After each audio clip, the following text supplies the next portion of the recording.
Hey, welcome back to a Drew Sutton Leadership Spotlight Show. Man, it has been 3 weeks since I've done a show.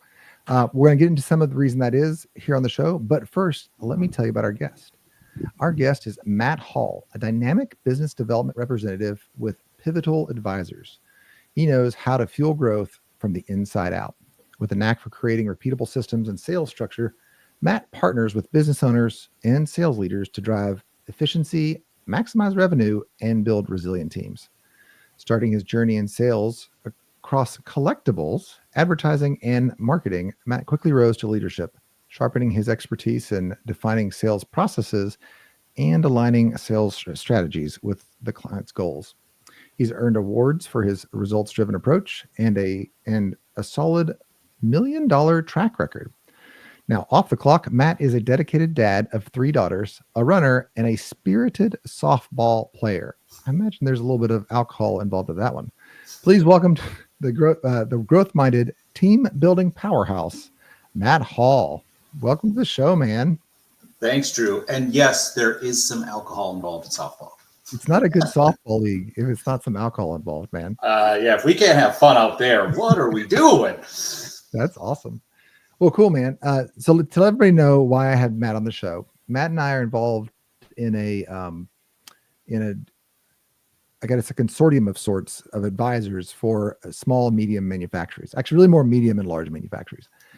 There is this, you reach a certain spot, I think it's about 25 people, where you've done amazing, but now you have a big enough team and you got to develop them. And then as you think through the leadership of that, it's just a different animal. And so Matt brings a really cool aspect to the table, which is sales. Of course, I do leadership and strategy, but Matt brings sales to the table, and his insights in our conversations have just been really cool. But I've talked too much. Matt, why don't you tell us a little bit about yourself? Oh, yeah. Well, lifelong sales guy, sales leader. I always like to say it's the only thing I know how to do. And luckily, it's a skill that is still necessary in an ever-changing world. So I look back at my journey, I'm like, man, I was selling collectible coins. What the heck? And you move on and you kind of learn, you get better. But yeah, lifelong sales guy. One of the things that has kind of brought me into this, world of working with sales leaders and helping these businesses grow is a lot of that sales experience. Like when you are selling things and frankly, you're young and you don't really know what you're doing, you're gravitating towards a leader. Give me something, give me a life raft, give me an idea, give me a thought. I'm out here like Tom Hanks in Castaway, just trying to survive. And I was fortunate that in my career, I had some great leaders. I had some that taught me some other things. But when I was a free agent, so to speak, I realized, I'm like, wait a minute, people need this. And I was those people. And I had 20 years of history kind of slapped me in the face one day and kind of led me to being part of Pivotal Advisors.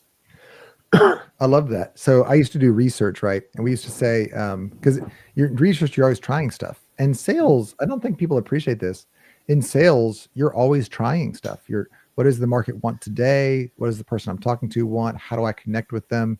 It's just research. And so we used to have a definition that an expert is someone that has done it wrong every way possible. That's an expert, and now has learned what really works in this situation. Oh, there's so much truth to that statement. And here's the thing. Somebody has to do that research. Someone has to fall down and skin their knees. Somebody. Yeah. And if you as the leader have done it, or your organization that you're leading has done it, you can capture that, tribal knowledge, like, oh, well, Drew, don't do that because, Matt's done that wrong 1,000 times. But that tribal knowledge only takes you so far. So it's kind of, hey, we've done the research, we've skinned our knees, we've fallen down. But if we know this over here works, we need everybody doing it. Now, again, that doesn't take experimentation out of it. There's always a new question, a new tactic, a new channel, a new idea. But if we're rooted in a foundation, it makes that additional research and testing just a little bit easier. And you don't have to go to your boss and be like, yeah, I'm going to try this wild thing.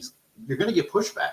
But if it's, I'm going to try this new thing that attaches to our foundation, I would make the argument your research on a moving forward basis comes a little bit easier and a little better. No, I love that. The way sometimes say it is because leadership is sales. I don't know that a whole lot of people think that. They look at a leader and they're like, oh, that person's leading. Well, leadership is influence. That John Maxwell always says leadership is influence. That's his phrasing. Mhm. And I totally agree with it. But it's sales. I tell people, especially my clients, I'm like, look, every interaction you walk into, even with folks that you've been doing, they've been a part of your team for years, you're renegotiating that interaction, that moment. I need Yes. you to get excited about this direction. I need you to be open to this new idea. I need some pushback. But then when we leave this meeting, I need you to commit, or I need to close the sale. And a lot of leadership, it has to fit in your mouth, right? Like there's stuff that works and it works for your specific company and your specific product line, but you got to find a way to make it fit in your mouth. So I like what you said. There's that baseline, but then you got to own it and believe it, and be able to convey that as well. Oh, I 1,000% agree. And I have said to people, like, maybe too much of a sales guy here, but I've said sales is in everything. My kids even, they go to get a job interview at the local ice cream shack. I'm like, hey, got any questions? They're like, why, Dad? You never worked at an ice cream place. I'm like, you're stepping into a sales related environment. I know a little bit. I've fell down a lot. Like I know some of this stuff. And leadership, yeah, you're either selling a new idea, you're selling a change, you're selling a new member to the team, some other change that's coming down to you from ownership. It's heavy in sales, which I do believe some people know. But I think some folks get into leadership and they forget what you just said, and they, pull up their business card and they go, hey, yeah, leader. It's like, well, like, yes, but that's on paper. You need to continue selling those ideas and selling that change. Yeah, I love it. Yeah. If you're not providing value, excuse me, if you're not providing me value, I'm walking away. And that is in a friendship, right? That's at a nonprofit. That's the product. They're not buying the product. They're not buying the product because of what you said. It's because you didn't communicate the value that you're bringing them, right? Mm-hmm. And in leadership, it's 100% the same way. Well, I agree. And all right, so this is what I enjoyed about you. You and I had a really great conversation right after our meeting, and you really understand business, not just sales. So maybe give me some objections. Why do people kind of get a negative taste in their mouth for sales, and what do you do to solve that? Well, I think a lot of it's just they think it's a black box, and what I mean by that is, I'll change the name to protect the innocent / guilty. But like in a lot of family run businesses, if you're the second, third, fourth generation, in some cases, that's the only place you've ever worked. It's a family business. Of course, that's what you should do. But if sales was over here, I don't know, just got done. Things happened. Mm-hmm. And then all of a sudden, you're the guy sitting in the chair or the gal sitting in the chair, and you need to, oh my gosh, like we're here, we need to go, what do I do? It's a black box. So you don't, as opposed to if you were an engineer like yourself and you came up through the ranks of that business and as an engineer, and then you're at the top, well, engineering. Sales, you're like, I've never really done that. So some of it is just unknown. And I don't want to say fear. These people who run these businesses, it's not that they're scared. It's just they don't know. So they kind of push back with what they don't know. And that's where the education comes in. I'm a huge believer that salespeople are in the education business. Ooh, I love that. Yeah. And the learning business of learning about what's going on in your world and educating. And well, there you go. We are in the education business, not well, that I love. Well, and one of the partners in the Pivotal business, Gary Braun, this is his quote, so got to give credit where credit's due, is leave them with shining eyes. Leave them what's possible. Because if you're selling purple widgets and they're buying red widgets, and it's just a matter of, one is a penny cheaper, you got to leave them with something. You got to show them something they haven't thought about, what it could be, as opposed to just pulling up slide deck or whatever tools you use to just tick, tick, tick, tick, tick. I'm like, man, they can get that information elsewhere. Like you got to show them something they haven't seen or know about. And that's where the education comes in. And does it apply to every situation, every business? No, I'm not here to say that. But I have a client that sells flour. Right. As in the white Flour. powder. Yeah. The white powder that goes into bread and all the baked goods we love so much. Yeah. How much more commoditized can you get? You can't. Yeah. But they educate clients on, okay, here's your challenges. Here's what you're telling me. Have you thought about if we went down this path to make this fit into? They might have said no, because I've only looked at getting the cheapest flour possible. Well, yeah, price sensitivity, it's a commodity. I get it. But what if you show them this? Then the price per pound, while important, becomes not their number one criteria. Yeah. That's where the education comes in. Yeah. No, I love that because it's a relationship game. I'm an engineer, right? So by nature, I have an animosity towards those slimy sales guys that get a bigger paycheck than me, right? I'm the guy that makes this place really work. Yaga, yaga, yaga. Yeah. No, we're all in the same team, and we all got to get really passionate about the thing that drives our business. And then it's sales guys, engineering is actually a very safe place to be. I think management is a safe place to be because all of the knowns are known. Like you might have some questions. We got to solve this problem. We got to do some math, whatever. But the sales guys are out there uncovering rocks and communicating to the audience. So you got a small family-run business, right? Maybe a multi-generational business, 30, 50, maybe 100 folks. They're like, hey, we need to grow. We want to grow. What's the first thing that you do with them? Now, I have your slides here. We can pull those up if you want. But, hey, I met you at a bar, and I'm like, hey, man, I'm stuck. How do I grow my business? What's your advice for me?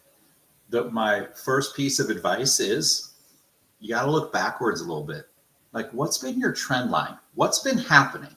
Because not growing, I need some context. And what I mean by that is we'll make up the numbers. Have you been a $25 million a year business for the last decade and you're beating your head against the wall because you want to go to 40 or whatever? Is it that? Yeah. Or is it you had one of these guys, you had your hockey stick and then all of a sudden it fell off a cliff? Is it that? Is it, hey, I want to be growing at 20% a year, Drew, and we're at like 10 and I just can't. So context is really important. And also I've had people reach out to me and say, we are literally on the edge of the cliff. Yeah. Can you save us? Yeah. That's not what we do. So like, I would try to help them as best I can. Trust me, if they reach out to me, I will do everything in my power. But is myself and my team the people? Probably not. But that's what. So I love that. I love that. That gets me jacked up. I love that. Yes. No, because I think that, and I think this is just another reason I wanted you on the show is you're not willing to make every deal work, right? Because that's the sleazy car salesman guy that none of us like. That's the guy that's like, yeah, we got a red car. We got, they're just pushing you into the thing. And one of the things that is the integrity that you have when you're like, we're not a great fit. We're a little more expensive, but that's because we are setting up companies that are really going to launch. And you're on the, we'll help you if you're on the edge, but honestly, it takes money to run a sales organization. Yeah, it's there's a good friend of mine. His name's Darren Myers. I worked with him years ago. He said, "Scared money don't make money, homie." Like, and that was all I've always. Yeah, that's Darren, my guy. But it's true. Yeah. And I say that with a little bit of a caveat in, well, yes, while true, you also need to make sure that you can spend that money. Like, we're not out here being willy-nilly. This isn't like, let's go cash out everything and buy Powerball tickets. No, but there's an adage of like, we need to invest to grow. Yeah, I don't know many businesses that have cut their way to growth. If somebody knows of one, hit me up because I'm really interested in knowing what it's like. I was just, one of my clients, I was just going through this with, they were going to bring on a sales team, 2 people. And we were doing the math. First of all, there's an equity share portion. Do you share equity with folks that you work with? Nope. You guys are just, okay. So you're just on a fee basis. Cool. Yep. Anyway, he was going to bring on some actual folks to come into the company. They were going to commit. There was going to be some equity sharing. We had to do that math. Then we had to say, okay, what's the turnover based on our current profit margin? What makes it worth it? Like return on investment. How long is that going to take? What do we got to do? How many hours? Like, it's a pretty big calculation. It's not just I need a sales guy. I know my buddy Craig. Craig's an amazing sales guy. He's going to sell for me. That's not how it works. No. The math The math is really important with wherever you're at. Like starting a sales team, I have a sales team of 2, I have a sales team of 10, wherever it is, you'll hear me say the math path a lot. Like, what is the math path? Ooh, And I like it. typically when I say math path, it's, or sometimes the big 3, call them, they're synonymous, where it's how many opportunities are you getting? Yep. What's your close rate? Yep. What's your deal size? Now, Nice. simple math will tell you if your sales goal is $5 million as a team and you have 2 people, okay, that's $2.5 million a piece, and the average deal size is $5,000.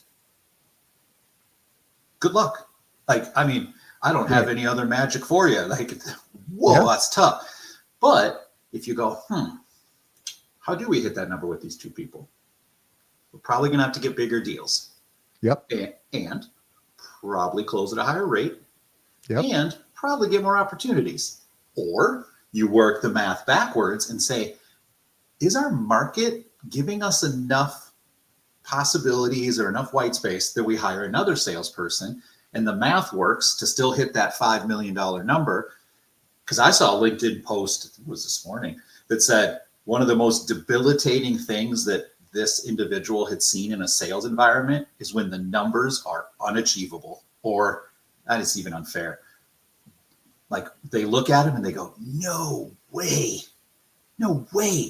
you're defeated. Like they're gonna, it's bad news. So when I start to look at math, I look at math from when we're starting. I look at math when we're already in it. What does math look like to grow? How do I improve that math path of all of that? It plays a huge part regardless of where you're at in this whole journey. I love that. And I'm just going to repeat what you already said, because I want folks that are thinking about this question to hear it again.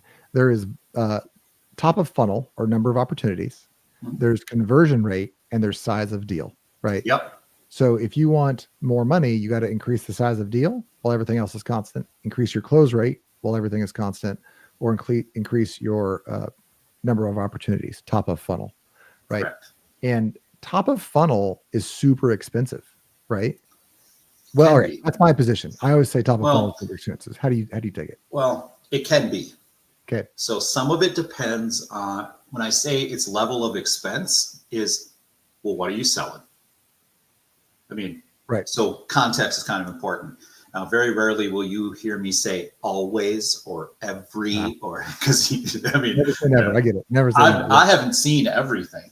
Yeah. Now, if you want to see someone who knows everything, we'll get one of my kids on one of these. They'll tell you they know everything. But I have a couple of middle schoolers too. Yeah. Oh, yeah. There you go. We've talked about that. But the top of funnel, here's one thing I would add to what you said about top of funnel.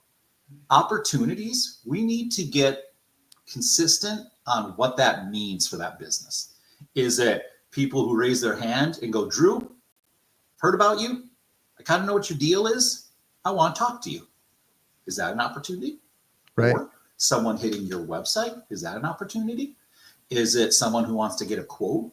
Like whatever it is, I'm not here to say that there's one magic answer, but we need to understand in each one of these different businesses is what does opportunity mean? Now, again, I have my thoughts on it. I can give some guidance and ideas, but the devil's in the details. So what does that look like? Because think about it. If we sold capital equipment and each transaction was $15 million, do we really need more opportunities? Maybe not. Right. But do we need to win way more $15 million deals than we lose? You bet we do. I mean, we absolutely do. Yeah. And the deal size is the deal size. Yeah, maybe goes up or down 5-10%, but whoopity-doo. So that middle one of close rate becomes essential. That's just an example of like, you could see how it fluctuates. But typically speaking, getting top of the funnel is expensive, especially if you have a new sales team. Like, hey, it's just been owner-led sales. The owner, founder, whomever knows everybody, and people just hit them up because he or she is awesome. And then you're like, hey, we've reached the bottom of that bucket. I'm like, okay, now filling the top of that funnel, net new, we'll call it. Oh yeah, that's tough and that's expensive. But if you've been in business for 15, 20, 50, 100 years, whatever, and you're really known in your market, it's top of the funnel, Hard? Yeah. Is it really hard and really expensive? Maybe not. Yeah. This is interesting. I'm actually thinking over, I have a friend in the financial market. I think that's vague enough to talk about it. He has been that guy. Like he's just this personality. Like, I mean, I want to be with him. Like he's just cool. Right. Yeah. So he's kind of a celebrity sell. He's also very, very sharp on his talent, on his craft. Right. But Yep. he's over the last significant period of time, he's built up a name for himself. He now has a couple new folks in his office. One in particular is a young guy, and he is slowly building that guy's reputation so that Smart. that guy, the kid is the kid, you know, but the kid is very smart and clearly has the spark and will get it if he keeps working it. But my friend has been slowly, intentionally sharing the mantle so that he can then step away and transition. Because if you, Genius. yeah, because if you don't spend the time to do that and you're the celebrity, when you leave, nobody's accepting the new mascot, right? That person knows what they're doing. He And is a genius. Yeah. here's the thing. He had to check his ego at the door to do that. Yes. And you know what? We all have one. Some of us are better checking it than others. But I love what you said about slowly. Because what he's doing with that younger individual, it's also a risk. Yeah. Yeah. And I hadn't thought about that. No, good call. Risk is a lot on my mind. I was at an event yesterday that was all about, lowering risk to raise the value of your business. But think about that guy. His business, if he's the only celebrity, he's the only guy on the mantle, his business, if he ever chooses to exit, has less value. Oh, yeah. Mm-hmm. Yeah. So he goes, okay, yeah. And I can cover more ground if there's more of us who know how to do this thing. So he's thinking forward, which I have a ton of respect for, but he's also taking a risk in transferring that to someone else. So when you take that risk, I like that he's doing it slowly.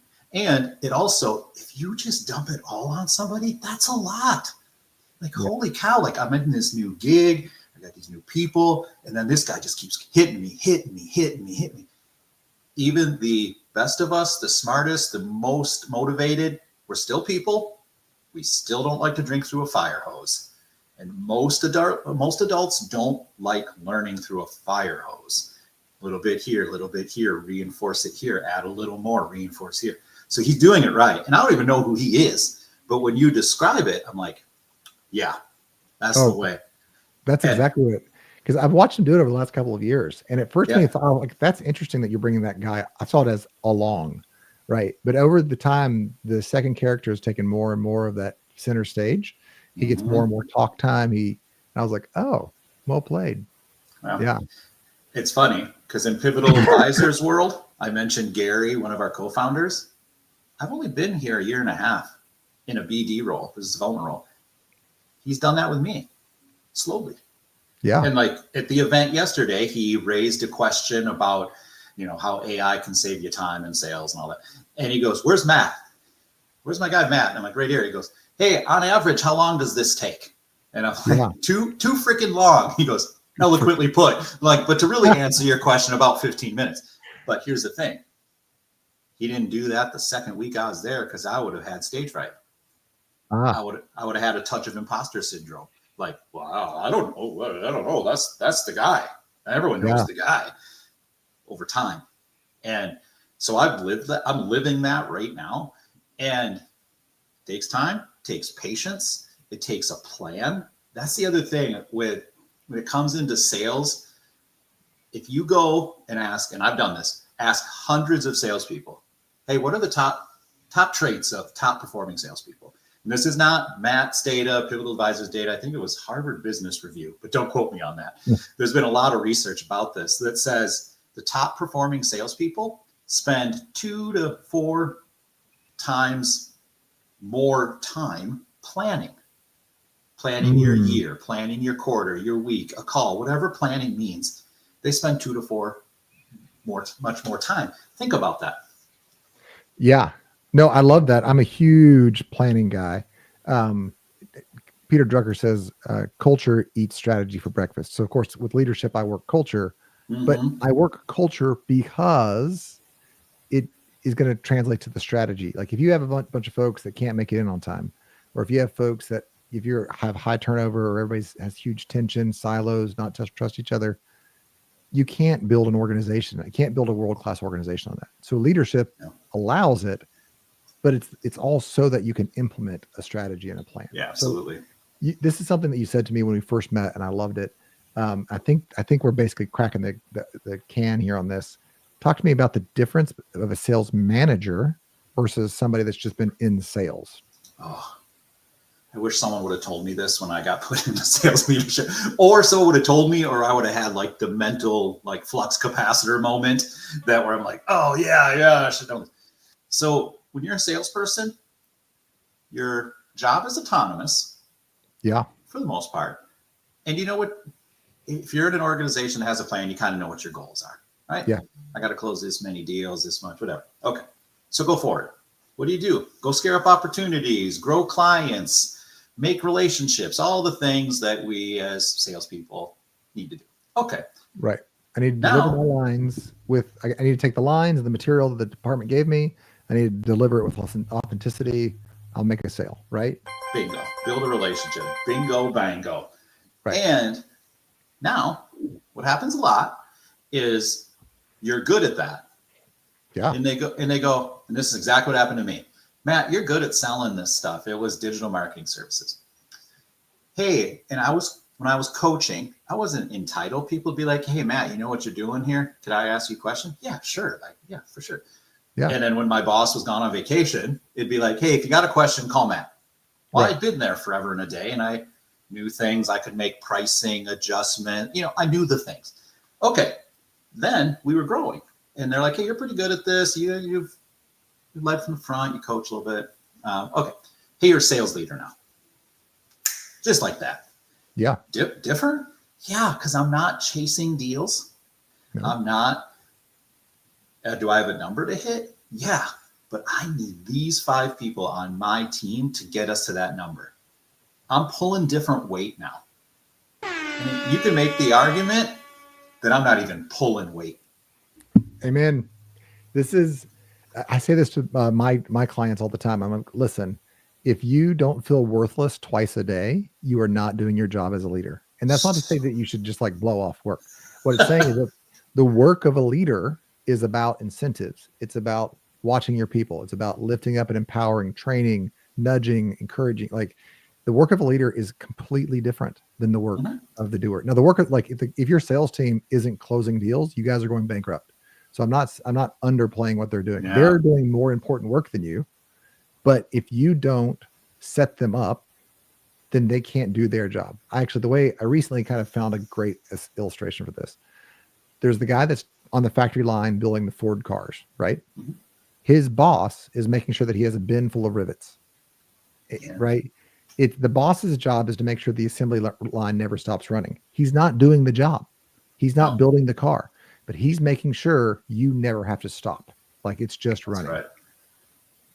Yep. And the one thing I'd add to that, I love the rivet. That's like it's simple, but it's so true and powerful. Yeah. And he needs to make sure that you're putting the rivets in the right spot. And he needs to spot check you. And this is something that sales leaders, and I was so guilty of this. You teach them, you educate. In my case, I was telling them what to do as opposed to actually leading. Ugh, it was what it was. I've become better. But if I'm not spot checking your rivets, how do I know how to help you? Oh, that's great. You're blind if you're not doing the spot checking. Because that's the number, right? Nobody wants to be the micromanager, right? We all have that boss. We all hate that boss. Like, when I get to that spot, I'm never gonna. And what you're saying is, no, you have to. Otherwise, you can't be a good boss. That's so beautiful. Yeah. Now, again, I'm not saying micromanage, but it's a delicate balance that all starts with how you set up accountability with your team. If you come in, Drew, and new manager, current manager, it doesn't matter. And there's been zero accountability. Everybody just do whatever you want. And now all of a sudden, Jan 1, you get accountability. Oh my goodness gracious. God help you. Because you have not laid that foundation. It's not hopeless, but you need to start small. You got to build some blocks and build some more blocks, because then when it's an accountability thing and the whole team is bought into, well, wait, all Drew's really doing is helping me get better. Oh yeah, of course he's going to listen to my calls. Actually, I had one 2 weeks ago. Man, I sucked. Hey, Drew, can you listen to this and help me? Oh my goodness. Can you listen to this? Can you help me? That is the moment that you succeeded, when they realize you're there truly to support them. Oh man, I got goosebumps. Oh, it's gold. Yeah. And one of the ways I've seen people get there as leaders is when they ask you for help. One, you got to give it. You got to be present. Yeah. But two, if they ask you to help with A, focus on A. If they screwed up X, Y, and Z, maybe leave that in your back pocket for a different time to maybe coach them on that again. But focus on the thing that they brought to you. Because if you ignore A and you're just like, but Drew, you screwed up this. Do you think I'm going to bring something to you again? Maybe not. I might ignore you. Worse, I will just disassociate everything you have said as the leader. And that's, like, in coaching terms, I'm a sports guy, then you lose the team. Like, yeah, it's possible. So like, that's a small piece of advice. Like, if they come to you and you've done that right, that's amazing. Help them with what they ask for and maybe leave that other stuff for a different day. Man. And, for somebody that is coming out of that 8-person organization that, like, is mom and pops, maybe it's a family thing, maybe we're starting to push, it is hard to truly run a larger organization, because by definition, by economics, you should have a bunch of newbies. Like, there should be there should be the sales manager. You should design the sales incentive structure and the metrics so that it makes sense. But by definition, you're wanting lower paid people, and then that you can develop and grow. And that's a difficult one, is to leave it be like, no, they're making progress from where they were, not from where I already am. That is huge. And go back to something we said earlier, sales and sales management is a different job. That right there is big, because you're thinking, I need to get from here to here. Salesperson, hit the number. I'm not saying we're all coin operated machines, but I think people will get that. Yeah. But as a sales leader, especially if you are building a sales organization and you're in that owner seat, but you have to check yourself a little bit. You have to, especially if you didn't come up through sales, you might have to call somebody. Like, our clients will call us and we'll be doing some different work and different things. And we'll get a call, a text, an email, we'll bump into somebody at an event, whatever happened to me yesterday, where they're like, this. And it has nothing to do with our sales operating system and all the things that we help them build. Important, yes. But whoa, like, slow down, stop a beat, think about what you're saying, think about what you're doing, like, think about the progress you've made. Sometimes we're in the business of the reminding. You were here. Yeah. You're here. You want to go back to 1996, like with that, like, what, whoa, like, tell me, let's talk about this. And I'm a big believer that everyone needs a coach. Heck, Michael Jordan had like 6 coaches. So like, sometimes you need that for someone to slow you down. Well, and the coach is a unique individual, right? Because they know what your max capacity is, right? They know where you're at, which is not your max capacity almost ever, but right. And they know what it's going to take to nudge you there. They also know the sport better than you do, right? Their brain is in, okay, all right, I know that you're not going my kids are swimming right now, so we're working on leg speed for kicking, right? Yeah. That is a super nuanced thing, as it turns out. The coach is looking at your legs, not at the fact that you're crushing your stroke right now, but your arms, or maybe whatever. Yeah. As I was watching the Olympics over the summer, I noticed that every one of those gold medalists had a bench full of coaches. Right? Yeah, well, for sure. My daughter is 10. She's doing soccer for the first time. It's like out of the blue. She's like, I don't want to swim. I want to do soccer. Great. So we're doing soccer. Sure. She doesn't know soccer. I used to play soccer, so I know a little bit, right? But she's got coaches because she doesn't know what she's doing. But then, and a lot of us, we went to school, maybe with the first couple 5 years at work, we learned it. And then we move into this limbo period where we have no coach because we know what we're doing now, right? Yeah. Well, You can remain semi-pro and unpaid as long as you want. But if you want the gold medal, every gold medalist, every pro has a bench full of coaches. So true. And you know what? You know what's keeping you from semi-pro and the gold? Yourself. Yeah. I mean, yeah, you can hire a coach. You cannot hire a coach. Whatever you want to do, your choice, that's fine. But Yeah. the only person keeping you from that, and I love Michael Phelps. I think the dude is like part dolphin. But he didn't just do it by himself. Most people who take anything to a really high level don't do it alone. Yeah. Now, again, if you started in your garage and you're the Google guys, yes, it started in their garage. It did. Yeah. But they didn't buy YouTube from their garage, did they? No. Nope. So and that applies to a lot of things, but it's funny what you're saying with the kicking. That's so very true. I've seen it where in business, they're like, well, the client's over here doing these things and it's working. And it's pretty good. Yeah. We've worked on that. And now we're working on the legs and your arms are working. I've checked your arm. You're good. I give it a glance. Good. Or I look at a data set, go back to the big three. Good. Okay. Now what? What's next?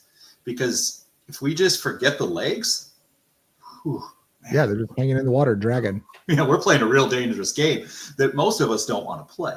So there's a lot of these scenarios, and I know everybody's business has a little bit different nuance, and there's these things and this and that, but there's these core functions from a sales and sales leadership perspective that if you don't have them, you're going to fall behind. And it has nothing to do with the people in your boat. It's just, you got to give them the tools. You got to help them. You got to have somebody who goes, I know how to look at the legs. Oh, I don't. Hey, Drew, do you? And if it's not you, if it's me, if it's someone else, like if I can't do it because I don't know, well, then I might know someone who's better equipped. But it's that what you said of the coach knows the game better than you, but they might not be as physically gifted anymore to shoot the jump shot or to dunk. Right. But in here, they've seen so much more of it than you. And that's the beauty when you get a great coach and a great executor. The coach is not the executor. It's the two paired together can do more than either of them can do apart, which is very cool. Oh yeah. 1 + 1 = 3 all day. Oh yeah. I ran into a Dale Carnegie guy at a conference I went to recently, and we hit it off. Some people, I run into other leadership coaches and folks are like, well, aren't you competitors? No, I am competitors with 0 other leadership coaches. Cause if you get better, I'm winning. Like legitimately, that's the way I see it. Yeah. Anyway, we're kind of talking shop, and he makes this profound statement to me. He goes, listen, man, we sell leadership, and that is not a requirement. You don't need leadership, but you also don't need to be a world-class company. You don't need world-class profit margins. You don't need revenue. You don't need to retire. So you don't need leadership, but you also don't need just rocket ship success. So, all right, I'm gonna move us on here because you've got some really great slides. I want to give you, before I pull up these slides, who's your ideal client? Like your ideal client is that company that's ready to make the shift. And I think that's 35 to 50 people. What's kind of your favorite client set? It's interesting because the amount of headcount, I've kind of seen it all over the place because it kind of depends on the org and the industry they're in. So I tend to look at from a revenue perspective. So from a revenue perspective, it's usually, let's say 5 mil to 100 mil. I have some clients below that. I have some clients above that, but that sweet spot is there. And usually on the lower end is when they're really trying to escalate their sales org. On the higher end of that, they're struggling to scale. Right. On the higher end, all right. So if you are like towards the above 50 million and you're like, hey, we want to become the national brand. We want to become the Kleenex. Matt's going to be able to help you there. And if you're on the lower end, you're like, hey, we got a couple of sales guys. We need that sales leader. And you're maybe something's clicking here as you're listening. You're like, oh, wait a minute.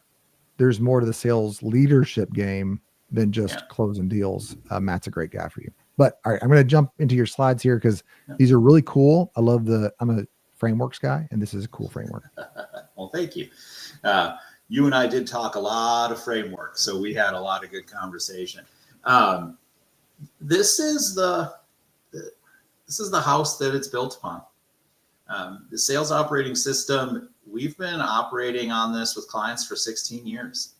And when you look at this, it's really self-explanatory, right? Like, okay, all these things make sense. When you look at them a little bit beneath the surface, growth strategy. The key for this from a sales perspective is, are the salespeople chasing the right type of clients? And you can't say that it's everybody. Oh, we sell to everybody. Hey, when your business starts and you're looking for anyone who can fog a mirror, sure. When you get to a certain point, your salespeople really need to know, who are we going after? Why? What are our differentiators? Is our ideal client, is it drilled down? Does everyone know it? And are they using this information? That's key when it comes to growth strategy. And then also sometimes you might have hit the end of a market, be it a geographical market, a particular industry. And then you're like, man, we've tapped this. Where do we go? Well, we got to look at growth strategy a little bit different now. People, small to medium-sized businesses, it's going to say it, they suck at hiring salespeople and sales leaders. Here's why. They don't do it a lot, guys. They just don't. I worked in a global organization for a year. You want to know my first day there? How many new people joined that day? 20. You want to know how many of us were salespeople? 15. Do you know what happened? You know what happened the next Monday? The same dang thing. They were hiring hundreds of salespeople a year in one location. They got pretty good at it. Now, their revenue these days on an annualized basis is like in the 75 billion range. Now, if you do 10 million a year in revenue, are you hiring 100 salespeople a year? I hope not. If you are, please get in touch with me, because that's really an expensive problem that we need to solve. We need to solve that problem. That is yes, we really do. But they don't do a lot. And salespeople, that I might catch some flack over this, but salespeople are really, really good interviewers. And I've heard way too many times from business owners, man, the best thing that salesperson did in this company was get this job. That's the only sale they ever made. So we need to make sure that we understand that people part of this. How do we select the right folks? How do we onboard them? How do we retain the people that are really core, that maybe they're a salesperson and maybe they're set up for leadership down the road? What's that look like? And then process. What's the sales process? Is it documented? Does everyone use it? Do we know where the points that are like, oh my gosh, like, do we know this? Do we know what the toll gates are that we need the customer to go through before we move to the next step? Yeah. Planning. So let me jump in there real quick. Please do. Nobody, I'm just going to go ahead. If you don't have a process, even if you do have a process, I guarantee you nobody's using your process. Because how do we all sell? We find the thing that we like or that we connect with about the yellow cup that we sell. I really like yellow because it's what Curious George wears. Like, right? Yeah. And I tell everybody about Curious George's man in the yellow hat and that I love that it's yellow. Least important of the features of this cup is that it's yellow. But to me, I resonate with that as an individual. And so that's what and then you give me, maybe I had some good numbers. So I teach the next guy, hey, they love yellow. I don't know why. They just love yellow. That's not the sale. Like, so yeah, if you don't have a sales process and you're not monitoring it, I guarantee you're not using it. Yeah. And what you said is brilliant, because let's say you are really, you in the yellow vibe, it works for you. Right. I'm not here to say that you shouldn't talk about the yellow aspects of the cup, because passion and what you like about what you're selling is important. But if there are some other more important things about the cup, or what we need to learn about the client's usage of the cup, and we don't get into that, our close rate, it'll go down. Yeah, totally. Or our deal size will go down, or we won't get enough opportunities to begin with. So yeah, process. And we talked about the rivets earlier. You got to spot check it. Is your team doing it? Are they running the play?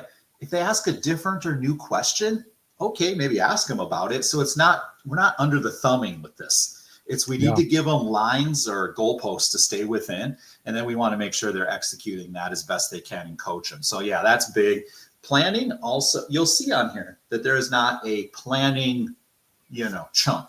Planning fits really closely into sales process, the process, measurement, planning could be all through this. Yeah. But if you don't have a plan for your team and for each member of your team, you are putting the strategy of your sales org in the hands of your salespeople. I'm just going to reiterate that real quick. You are putting, and I'm going to rephrase it. You are putting the future revenue of your company in the planning capabilities of your salespeople. You said it better than I did. Yes, that. And again, we might take some flack from salespeople about that. No, I can think strategic. Good. Awesome. But when you're running the whole sales org, yeah, you gotta have a handle on that, because it makes you a better leader. It makes you a better coach. If we all know where we're going, like you and I talked about before, if you and I were going to meet in Birmingham, Alabama, that's good. We could both get there. Yeah. If I said, Drew, we're going to meet somewhere, you're going to go, and where the heck are we going, Matt? Like, we need to know where we're going. And that's what that planning allows us to do. So it's big. The measurement, you mentioned the micromanager that nobody likes. This is where I believe measurement has gone awry. Man, 100%. Keep going. Oh, do you need to make 5,000 dials a week to be successful? Nope, I don't believe so. People have built their businesses on that. Hey man, there was a day I was making 750 cold dials a week, and I did that for 5 years. It was intense. My wife would see me working at home and she'd go, man, I didn't realize that's what you did all day. That's the gig at that time. But with measurement, we talked about MathPath earlier. This is where MathPath comes to life. So everyone measures revenue. Yep. Sure. Yep. Deals in, meat on the deck, whatever you want to call it. Okay, great. Now there's what leads to revenue? What should we be measuring? Man, and I know I'm jumping on your flow here, but yes, there are lead metrics and lag metrics. I remember the moment somebody told me this. 100% what is leading to the lag, right? And what we do is we just we find people that sell things and we're like, oh, great. And we give them something else to, and then we just hit them with a stick when their lag metric doesn't match their lag metric from last time. And we don't take any ownership as leaders to say, hey, number of dials, number of times we deliver this line. It's different things for every product, but all right. Sorry. Jump back in there. Give me your favorite lead metric. My favorite leading metric, is opportunities. Or at bats. I'm a baseball guy. How many at bats are you getting? Yeah. And again, we go back to the example of us selling capital equipment. We might not need as many at bats as if we're selling a $10,000 widget. We're gonna have to get more bats. Okay, so there's not this magic measurable, but my favorite is how many opportunities, because if that number is really solid, and however you're getting them, networking, inbound, whatever, if we have that, oh, fantastic, because that could be sometimes the hardest thing to do. Now we need to get better at close rate or win rate. Okay, let's go look at our process. Let's go look at our targeting. Let's go look at our discovery. How are we executing these things to make that better? And then deal size. Deal size and close rate, all three of them are really important. All three of them can be difficult, but if I have enough opportunities or at bats, you know what? I can get really, really good at those other things, and I can see my revenue go like this real quick. So I like the opportunity metric. And again, to me, opportunity means somebody wants to have a business discussion with me. That's how I look at it. Every scenario is a touch different, but it's that. And I'll share a quick story. This is one of the pivotal partners. His name's Steve. We had a client that their salespeople, Drew, were on the phone hours a day, like connect time. Why? Because that was the leading indicator. And they were comped on that. Oh, someone's going, you're comping them for talking on the, yep, that's just what it was. Can't change it, is what it is. But all of their measurables, all of their leading indicators are being hit. Their lagging was real bad. Want to know why? It's because the leading indicator was wrong. So they didn't really have a definition for it. So we helped them build one. We called it QDCs, quality discovery calls. Literally, that term was made up in the moment. Right. Why? Not just discovery calls, but the quality ones. Quality. And we defined it with that sales team. Like, hey guys, when you get a customer, like, let's work it back.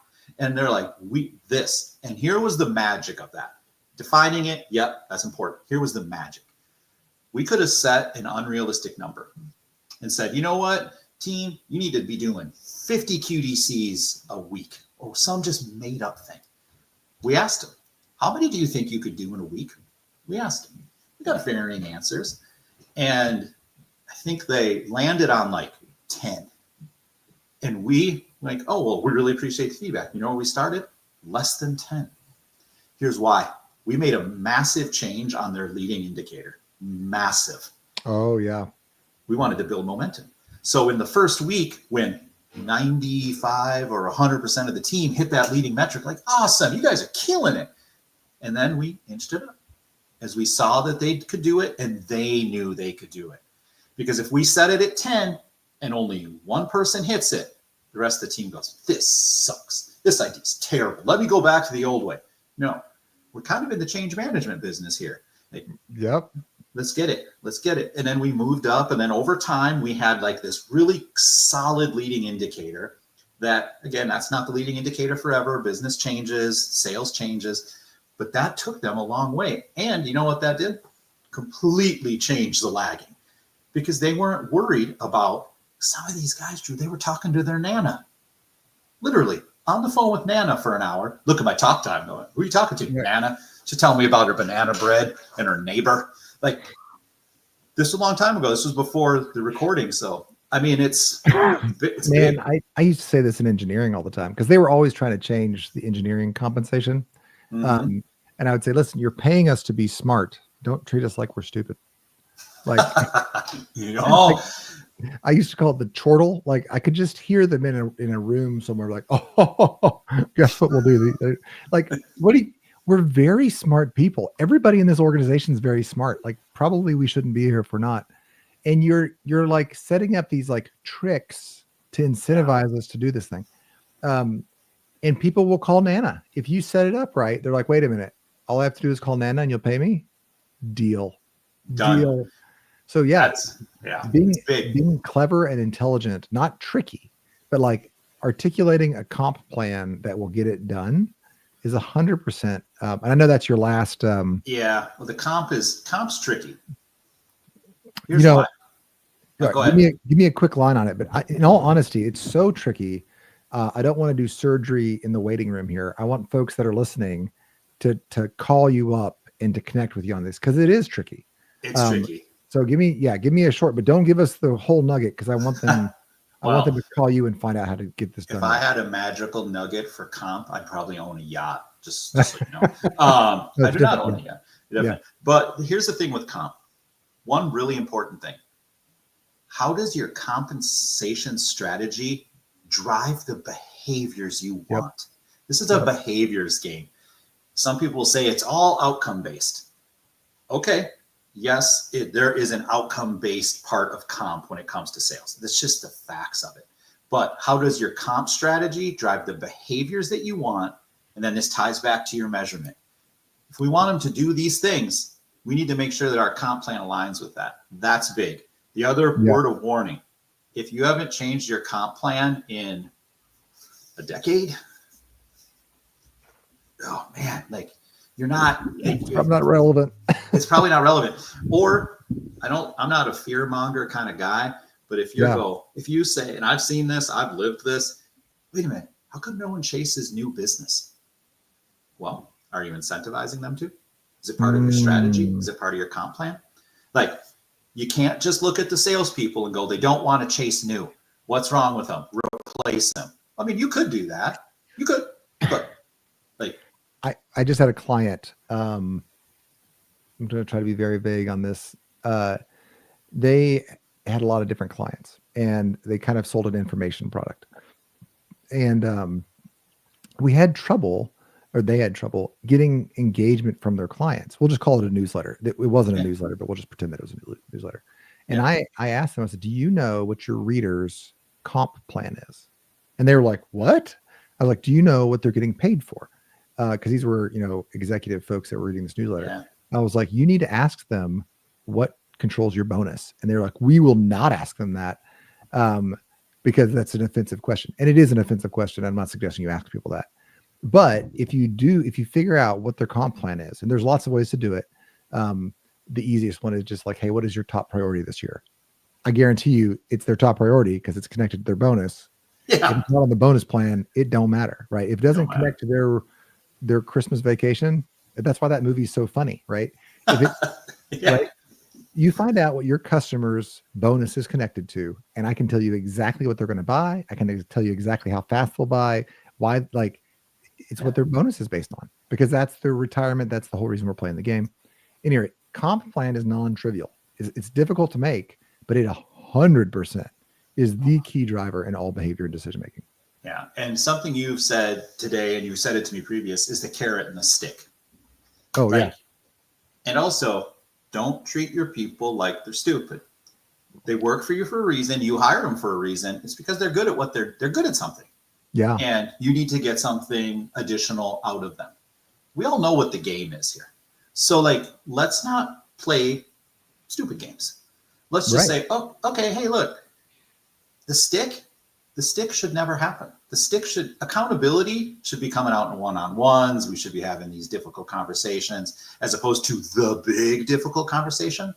Let's have a lot of smaller, not as difficult conversations that make it, oh yeah, I got to get better at that. Can you help me? That's a heck of a lot easier than the, conversation.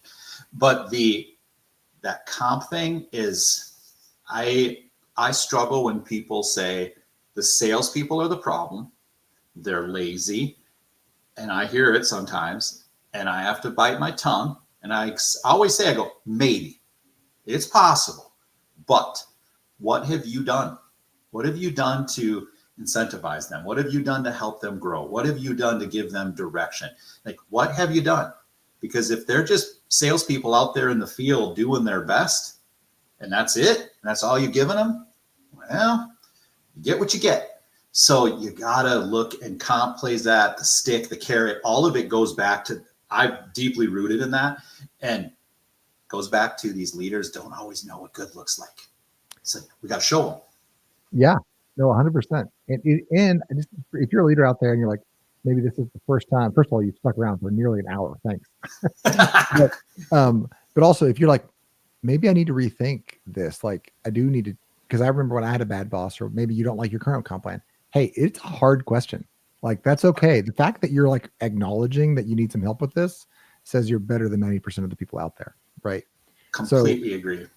Yeah. Well, we are, I hope I've whetted your all's appetite. Matt and Pivotal Advisors are really, Matt's super sharp. He comes not only like, hey, here's some tricks to sell better. Like he can do that part too, but he comes and say, hey, listen, this is how you set up your organization to create an engine and a system that's going to be with you for the next couple of years. It's going to take you from 9 million to 90 million, right? It's going to take you from 5 million to 50 million, and then from 50 million to kitchen household name. Yeah. So, Matt, you got something that you wanted to give them away. Can you tell me what that is? Yeah. I'm going to put it here in the comments. Yeah, absolutely. So this is something newer that we're doing, actually. I'm pretty excited about it. It's a growth quiz. You get to self-score. I love it. Your sales org. And again, what happens is you fill it out and then you'll hear from me. I'm not going to email you to death because that's not how sales works. But it's a really cool, and it's free, and it takes, depending on how much time I did it in about 5 minutes. I think it takes about 10 on average. So yeah, fill it out. And it kind of gives you a framework to go, okay, how am I doing this? How am I doing this? My challenge to everybody is clear your mind a little bit and be honest, because there's only two people who are going to see the results, you and me. So there's no points for scoring a perfect score. There's no gold medal to be won here. So yeah, fill it out. It kind of, in those, what we looked about the sales operating system, it hits on those areas. So it's really targeted, and it's not asking these just amorphous questions of like, what is this? Like, it's very targeted. So there's that. And if anyone has specific questions for me, hit me up, LinkedIn. If you want to chat, we can set up a call. If you just want to pummel me with questions, that's cool too. I like that. Or if you just have a random sales question that we didn't hit on today, ask it. I might have an answer, or I might have to go find you one. But yeah, though, that's what I would love people to do. Cool, man. Well, go to there, take the quiz, be honest. Hey, listen, I'm going to be honest with you. You don't have to take the quiz, right? You also don't need leadership coaching. You also don't need to succeed at a world-class level, right? But if you were like, hey, you know what? I'm going to shift my identity a little bit here. I am pro. Go take that quiz, reach out to Matt, have a conversation with him, set some in the big three, make some progress in your big three, right? Your top of funnel, your deal size, and your conversion rates. And follow the maths and be a success. All right. I think we are out of time. So we're going to close out. Matt, I'm going to give you the last word. I've talked too much. Play a little closeout music. Here's your last word. And then we are out for the day. Sales leadership is hard, guys. Sometimes you need a coach, or sometimes you need a guide. Not to say I'm the perfect guide or anyone on my team is, but if you're getting the same result, doing the exact same things, it's kind of the first step of insanity. So try something new, give it a different thought, or throw your idea at me and maybe I've seen somebody do it successfully. Man, I'm kind of inspired to give you a call. All right, go see Matt. I'll catch you guys later. Bye-bye.